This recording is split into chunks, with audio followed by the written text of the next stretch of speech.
खरबूजा मौसम गर्मा का एक नहायत और मुफीद फल है। कद्दू शरीफ की तरह इसकी अफजाइश भी ज़मीन पर बेल की सूरत में होती है। सरकार सल्लल्लाहु ताला अलैहि वसल्लम को ताज़ा फलों में खरबूजा और अंगूर ज़्यादा पसंद थे। आप सल्लल्लाहु ताला अलैहि वसल्लम खरबूजा रोटी, शक्कर और बसा औकात खजूर के साथ नावल फरमाते थे। खरबूजे पर दो मिसालें बहुत मशहूर हैं। मिसालें सुनने से पहले अगर आप हमारे चैनल पे न्यू हैं तो आपसे गुजारिश है कि हमारे चैनल को जरूर सब्सक्राइब कीजिए।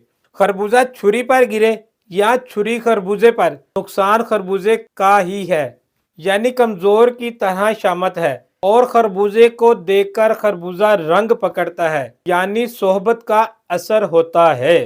खरबूजे के चंद फवायद भी हैं। खरबूजा प्यास की शिद्दत को कम करता, कब्ज और मैदे की खुश्की को दूर करता है और दिल और दिमाग को तकवीयत देता है। गुर्दों और मसाने के अमराज में मुफीद है।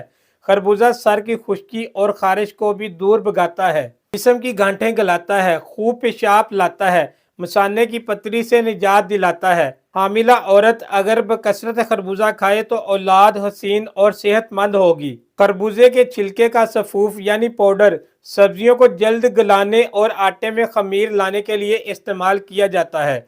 खरबूजे के थोड़े से बीज छील कर रोजाना खा लेने और ऊपर से पानी पी लेने से गुर्दे की दर्द में राहत मिलती है।